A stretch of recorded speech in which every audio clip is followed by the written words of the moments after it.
Afternoon Talk on SAFM.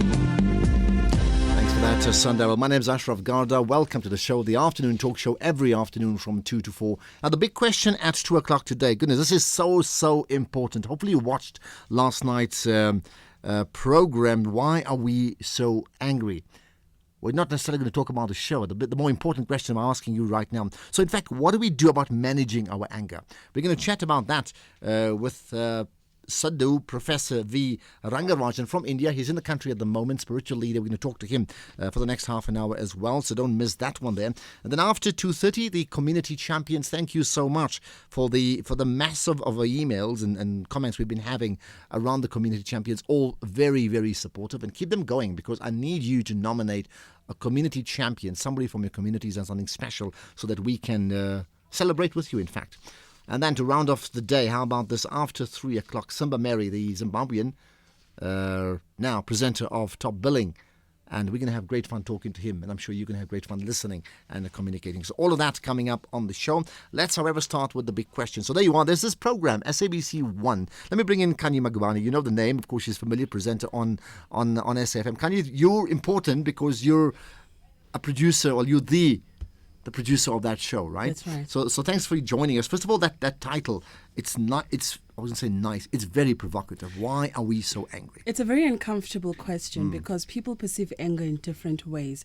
And people can say, but I'm not feeling angry right now, so I'm not an angry person. But as you start unpacking issues, and this is a socio-political series that actually unpacks the social ills. I mean, the topics that we cover from last night, which was gender violence, was women, child, men abuse, the discrimination against gays and lesbians in our society. We've looked at social unrest, why do we march, protests, strikes, the anger of the workforce. We looked at race. Race is still a big issue. So it talks about lots of the causes in terms of why Absolutely. In fact we're angry. I mean, do we deduce that in fact we are angry as a nation, generally? Generally, we are, because we share collective anger more than just an individual anger. And our collective anger is also stemming from pre-1994, our history in South Africa of injustice and inequality, but there's also a lot of anger post-1994, dissatisfaction, and South Africans generally, especially within the poor communities, feeling that they've been done in, and a lot of things that they were promised haven't come, to being. And so that anger really stems from people's social conditions. Okay, so in fact we are angry. You can watch the show, SABC 1. Yes. What time? Last night, I know. Last night it's 9 p.m., but there's also a repeat on SABC 1 on Saturdays at 12:30. So if people missed last night's episode, they can catch the repeat. And there's 3 more episodes as well that will also be playing on Tuesdays at 9 p.m. Well, we'll talk more in detail about the actual show, hopefully on the media show on a Sunday, if not this week, Sunday, the next week. I can tell you up front, my humble opinion, I think it's an award-winning documentary series. I've no doubt about it. If you want to know more about it, just in terms of reaction, just use the hashtag Why Are We So Angry? Hashtag Why Are We So Angry? You'll see the response. It asks some fascinating questions on that one. Kanye, thanks so much for your time. It's a pleasure. So that's indeed what we're talking about. So if we have established that, in fact, we are an angry nation, then what do we do about our anger? How do we manage our anger? And I thought probably no one better to help us through that with Sadhu, Professor V. Rangarajan. I had him as a guest about a year ago when I did the talk shop in the evenings. And once again, he's here from India. And hopefully you'll be inspired. If you need to call in, 0891104207, so you can give us your thoughts and ask your questions. That's the big question at 2. What do we do about managing our anger? So Sadhu, Professor V. Rangarajan, good seeing you once again. Namaste. Good morning. Good, thank you. Now, I'm sure you're going to help us with this one. That Yes. We seem to be this very angry nation, and we just don't know. We know why we're angry, but we just know how to deal with it. What can you advise us? You see, from our Bharatiya or Hindu way of life, we diagnose that anger, it arises from desire. Bhagavad Gita, one of the manuals of Hindu way of life, it emphatically declares, Krodhat bhavati sammohaha. When anger comes, man loses his balance of mind and delusion sets in. And anger, where from anger comes, it says, Kamat sanjayate krodaha. Krodha is anger in Sanskrit. Kama in Sanskrit means desire. when there are unfulfilled desires, aspirations, etc., naturally they lead to krodha. And when krodha or anger comes, man loses the balance of his mind. He doesn't know what to do, what not to do. Sometimes he goes to the extremes. So the fundamental reason for anger is unfulfilled desires and aspirations. Some of our desires and aspirations, they may be reasonable, genuine, and the social circumstances, when they suppress our desires and aspirations and our righteous hopes and aspirations, naturally we get angry. So if we take a situation like South Africa, and as you know, it's had this very divided past of apartheid South Africa, and lots of that TV show last night talks about the fact that some of the problems, or many of the problems we experience now, are directly caused by dysfunctional families and communities 20, 30, 40, 50 years ago.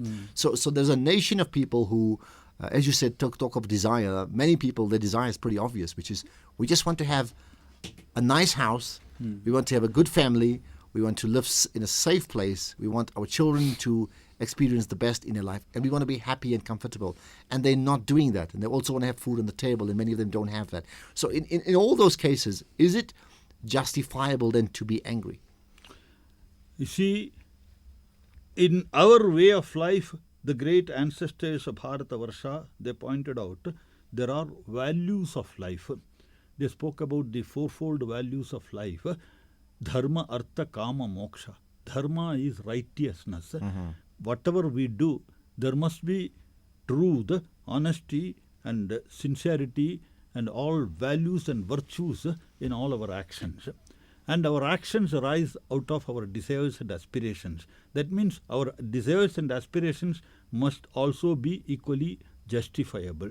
So when we have justifiable aspirations and desires, etc., naturally, if there is suppression of these, it will result in anger. Now, so in a case like this, I mean, South Africans do have what many will say very, very justifiable reasons to be angry. Yeah. So in our way of life, it is said that those who are in authority, they have to deal with this properly. Even an example is given in the Ramayana where Rama advises Bharata. When Bharata is taking over the reign, he says that a king must see that the people's genuine desires, aspirations, they are fulfilled. They are not oppressed. And freedom and liberty of expression, etc., they must be guaranteed to all the people. So when these things are not guaranteed and they are not fulfilled, and the needs of the society, he also says that whether it is a soldier or an agriculturist or a businessman, their justifiable needs must be satisfied. If they are not satisfied, and if the government and the society is not taking care of them, then naturally there will be revolt, there will be anger in the minds of the affected people. Anger is to be dealt in family level.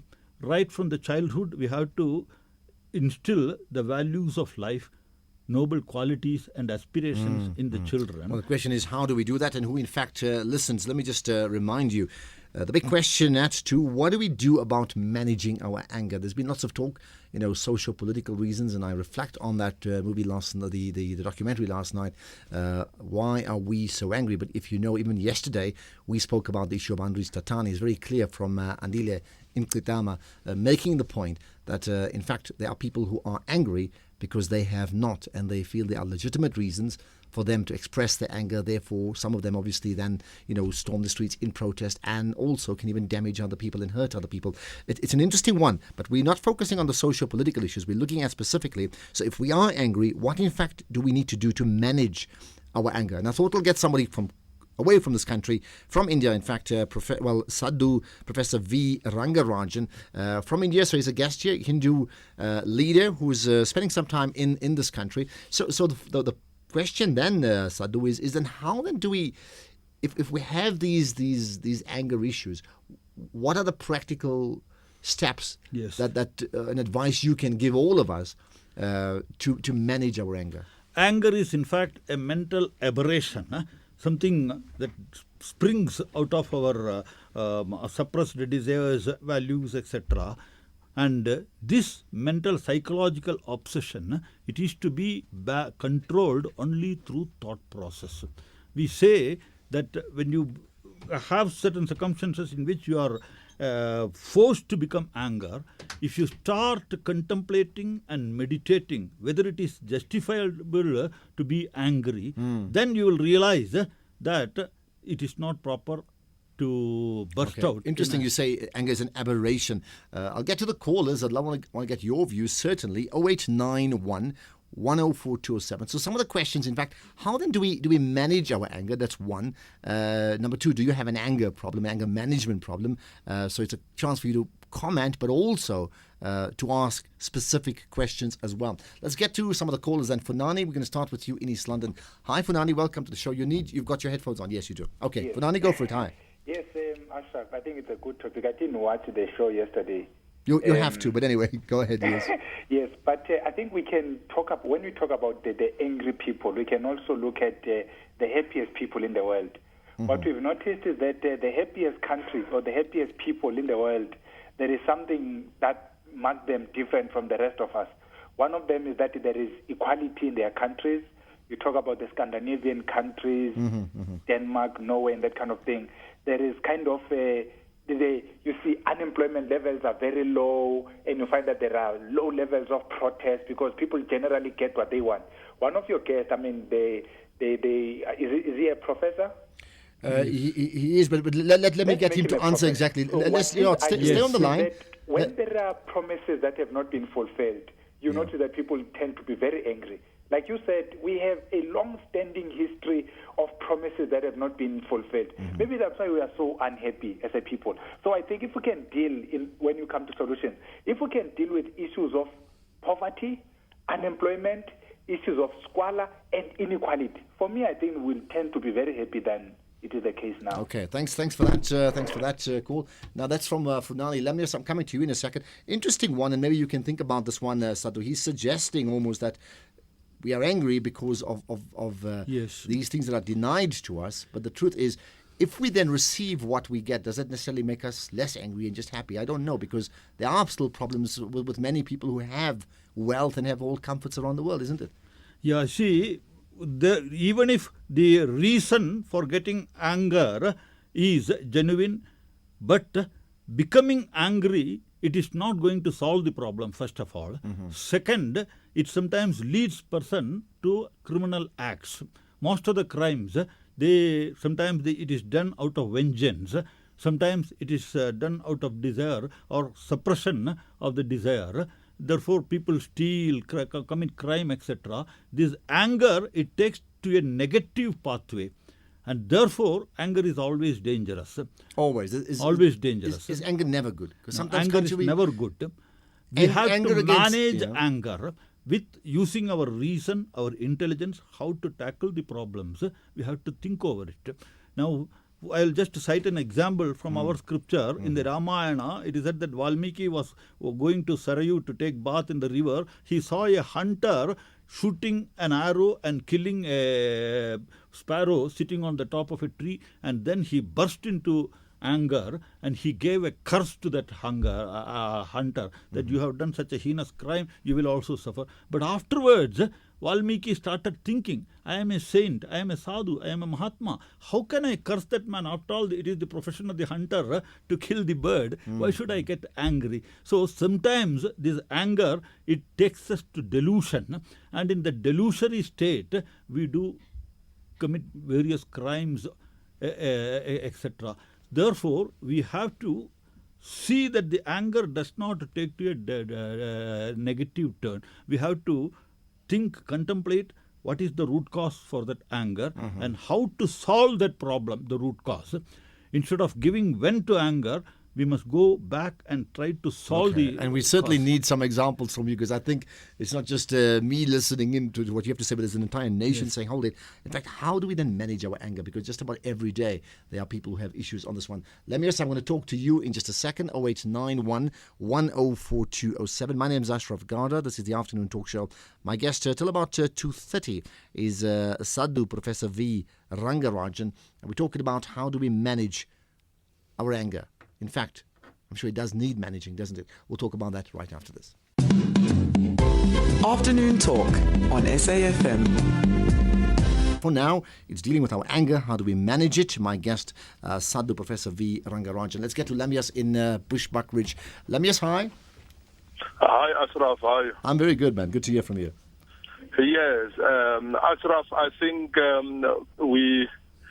one can only explain that much of the anger from people, it is actually informed by no capacity to understand that people are individuals without the same mind, without the same thinking, and without the same way of doing things. Now, if you have a person who wants things to be done his or her way, and it is not done in that way, then it then is outrageous and it thinks everything is wrong or nothing has but that's happened. establishing why. So how then do you deal with your anger? Which is problematic. Yeah, how then do you deal with your anger, Lamias?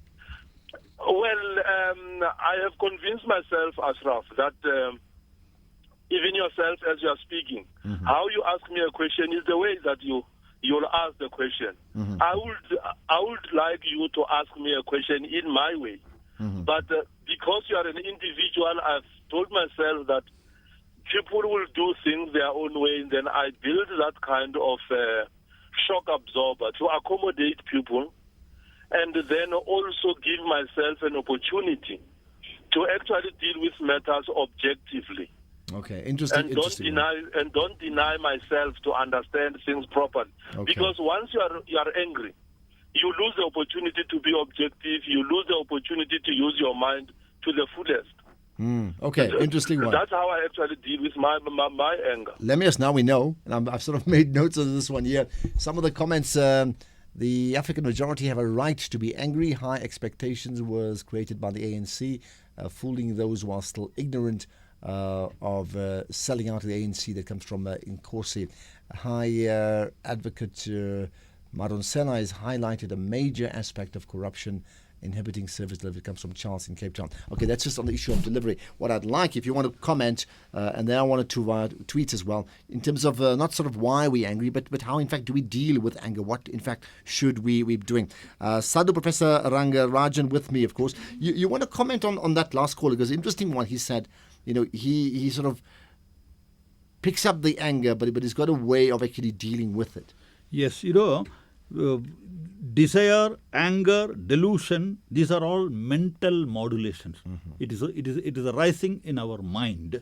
If we have got proper control on our thoughts, we always speak about yoga. A man who has a balanced mind, who is capable of controlling his mental thoughts and thought-prompted actions, he will not get upset by anything that comes. Even the sun comes down or the heaven comes down, he will never get upset. So that sort of mental control we must have. We have in the example of Buddha. One day Buddha was begging. He went to a very rich man's house. The rich man, instead of giving him alms, he was abusing him. He was shouting that you people don't have any other work to do and come begging. And Buddha coolly received it and he walked out. At that time that man asked, are you not getting angry when I am shouting at you? Then Buddha said, you see, if you give something, I will accept it. If I don't accept it, it is yours. Why should I be bothered about it? Whatever abuse you gave me, I am returning to you. I am not going to accept. So because Buddha's mind was so enlightened, he was not upset by whatever remark came from that rich person. So if we have got absolute control over our mind, then anger will never affect. Okay. So you're saying we need to have control. What else do we need to do? Because you see, although to a large degree we've spoken about, and many of some of the callers have spoken about sort of socio-economic issues, at some stage it gets down to the families and people are angry. At what stage can you blame socio-economic issues for a husband being angry to his wife and hitting her? I mean, it's not acceptable, right? Yet it's being done. So there's domestic violence that can't always be blamed on socio-political issues or economic issues. They need to make decisions on their own, and they're not doing that. What advice can you give people then? You see, if we have got right family values, such a problem will not arise. In our way of life, we consider the woman, the grihani grihamuchyate, the housewife, she is the pillar of the home, and she is an equal partner in the life of a male. And when that sort of conception is there, the man always respects and reveres the woman at home. Manu, in his orders, he says, Yatra naryastu pujyante ramante tatra devada, where women are honored and respected, there that society flourishes. So we have such a value. When we have such a predominant value, we will not show our violence against women. And even in the matter of dealing with children, our scriptures very categorically advise that you must have absolute control over your mind. And they say that through our conduct, we have to correct others. If somebody is doing... So how then do you tell someone, Sadhu, someone who doesn't understand what you're saying? I mean, someone who doesn't buy into anything you've just said. How do you help that person deal with his or her anger? It is a psychological case. And any person with any psychological aberration, he is to be dealt with very carefully and with patience. We have to deal with him. We have to enlighten him, convince him. Sometimes he may not be convinced easily, but still we should not give vent to our anger when he is showing vent to his anger, and we have to deal with him patiently. That is the only way to deal with anger. Okay, I've got time maybe for one or two maximum callers, so if you want to call in very quickly, 0891 104 207. Just one thought, and it's a common thing to our country. Mahatma Gandhi, of course, born in India, but spent lots of time in this country. And in terms of dealing with socio-economic, political issues, he had this thing called, satyagraha, and was able to mobilize in a sort of deep spiritual, non-militant way, right? Your thoughts on that? So in satyagraha, we do not violently react to oppression and suppression. We bear, but at the same time, we record our protest, we record our non-cooperation against such an administration or such a force, but we do not react violently. So this method Mahatma Gandhi preached, and even in India, satyagraha was one of the weapons in our freedom struggle. So satyagraha means aspiration for truth. We stand for certain truth and certain principles, and we will never give up those principles, however oppressive. Question is, does it work? Because there's a sense from some people, if you're not angry, people don't really believe in your cause. Let's get to another of the callers. Ivan Jim, maybe is that the Ivan Jim from the National Union of Mine Workers? I'm just checking. Hi. Yes, Ashraf. Good.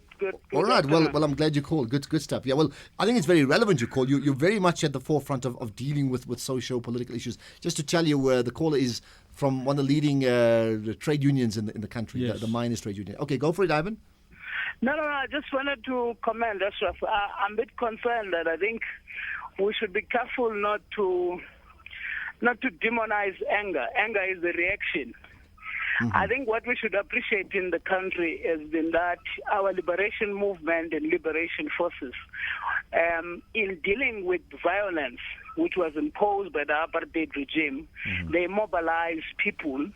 In other words, where violence was basically dehumanizing, was doing everything else, our organization mobilized the people, and therefore their reaction to that violence was organized, was channeled, if you get what I mean. And I'm a bit worried with because you see, if we do not contextualize this discussion, a possibility exists that we will immediately know who are the people who are angry.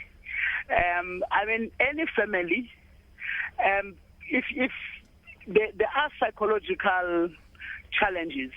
If, for instance, a child who grew up in a family, he has not been taken care of, and so forth, he could be resentful, he could react in a particular way, but it will be very easy. Once you notice that, you can engage and so forth. Indeed, yeah. But I think if you look into the challenge of spontaneity and service delivery protests and everything else, is about the fact that the nature of the capitalist system breeds the social ills. It plunges the majority of the people. The question then is how do we do it? To hopelessness. And, right. and therefore, in South Africa, people have been organized. They know that if they are not mobilized, they will find their way of responding. Okay. So I'm not saying, I think we need to contextualize the fact that the levels of poverty. I'm going to get a response. Produce these conditions. All right. For Thanks for that. Thanks for that call, Ivan Jim from the National Union of Mine Workers. I'll get Colin's view as well, but and of course we'll get my guest to wrap up in the next few minutes. What do we do? How do we manage our anger? I think Collins has gone from Putali Chaba. Pity, I wanted to get to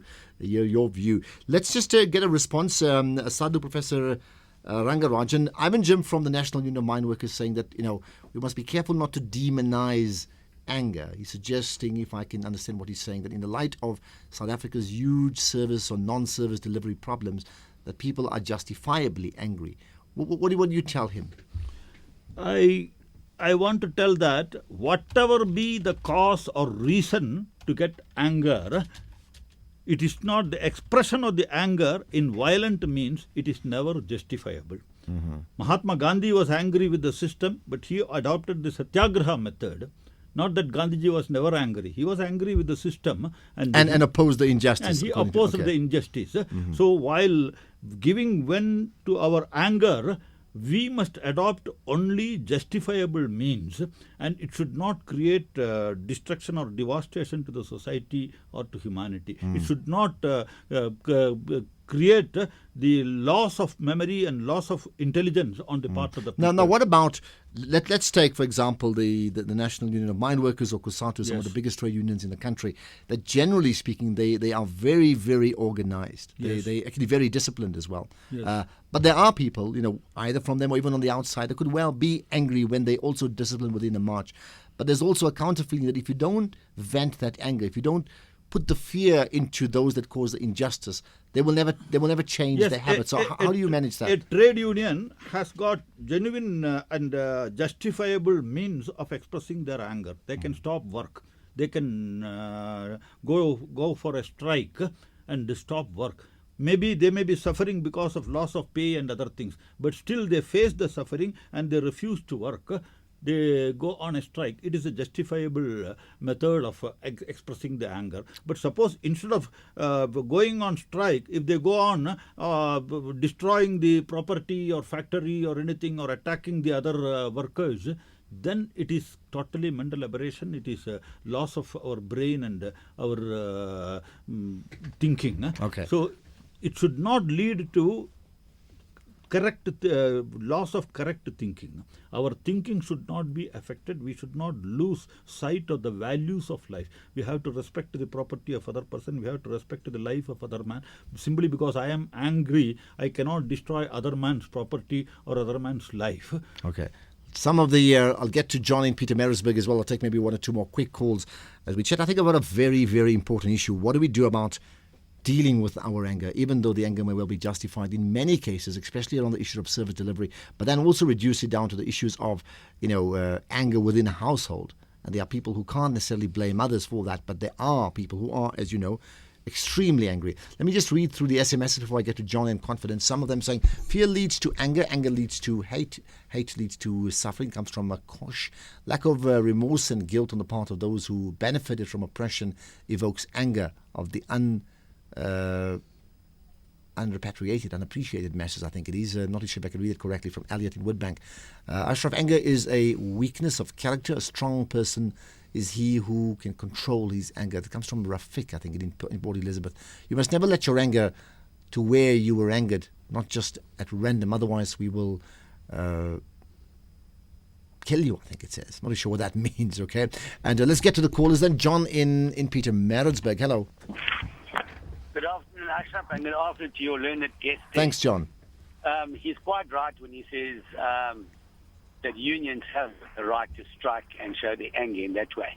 But I totally don't accept your union callers' theory on it's due to apartheid. You know what? It's because they are undisciplined, because they've just got that barbarism in them, and you cannot forever in your life keep on blaming apartheid. You must take responsibility for your actions.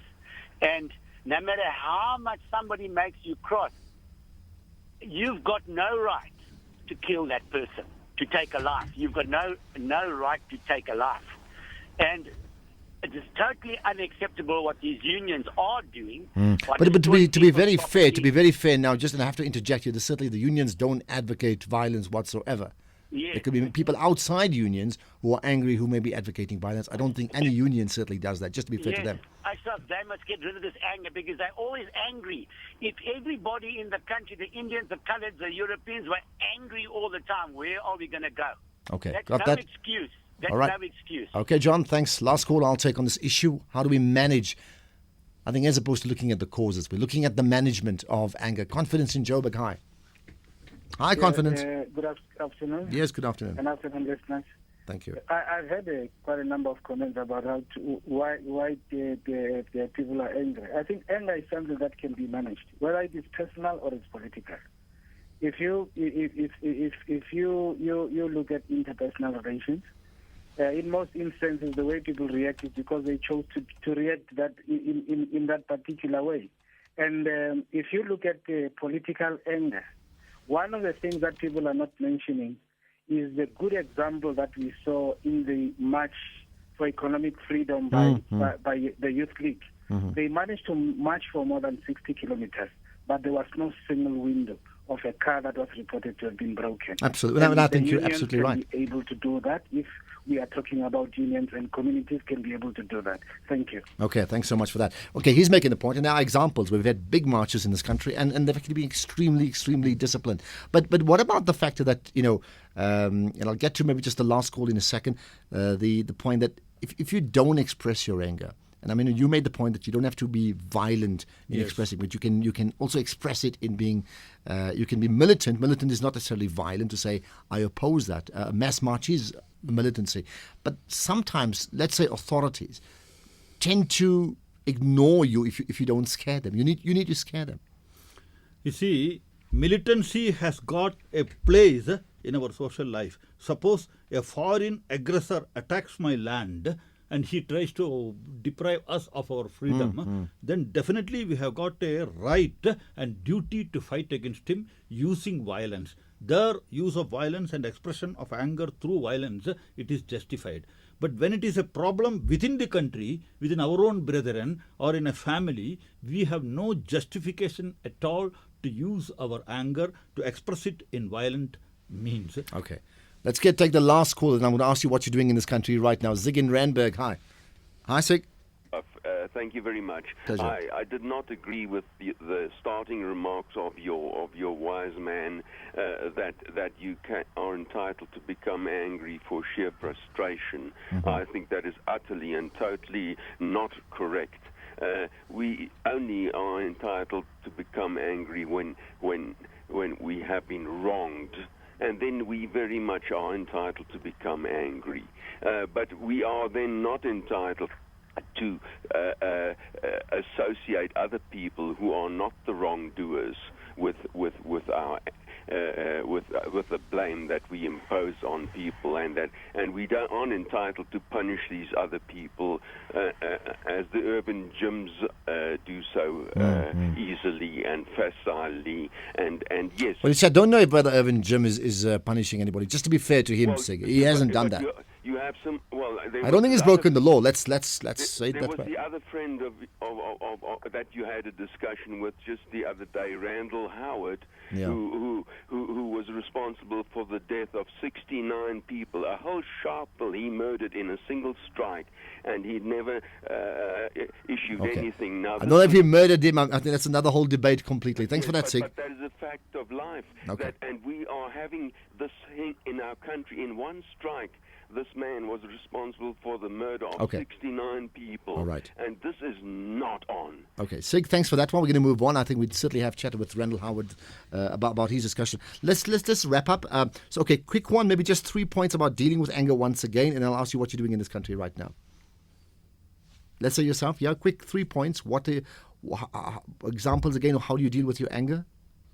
You see, our Shastras prescribe control of the mind through proper thought, yoga we call it. Instead of expressing our anger in violent means, we contemplate and meditate why this anger has arisen from out of attachment, and we try to control that attachment and desire and stop anger from finding expression in violent means. There are social conditions and political conditions which cause anger in our mind, and it is justifiable for the protection of the society, for the protection of the nation. We can express our anger, but not for our personal matters or family matters, etc., because we are dealing with our own brethren. So our expression of the anger, it should not affect their life or their property or anything. But if it is against any foreign power, say for example a foreign country is attacking our nation, there is nothing wrong in our resisting that force to defend the nation. Defend the nation. All right. Lastly, Sadhu, Professor Rangarajan, what are you doing in this country? What's you're on a talking tour? Yes, I am on a talking tour. First and foremost, we have come here to spread the universal values of life and unity of religions and brotherhood of man. These are the messages of the great Indian sages and seers to preach that. Second, there are so many Hindu organizations in this country doing service. We are trying to bring them all together under one banner. This time I have been brought by the South African Hindu Mahasabha for their centenary celebrations. 100 years ago, the Hindu Mahasabha was founded here by Bhai Paramanand, and they are going to celebrate their centenary in May end and the June first week. And for that purpose, I have come. You are here. All right. If people need to know more about the actual tour, I suggest just email me. I'll also get a contact number, which I'll maybe read out just now. ashraf@safm.co.za. Thank you so much for your time. Once again, Sadhu, Professor Rangarajan, appreciate your input. All right, there we are. And you certainly have got us thinking, what in fact do we do about managing our anger?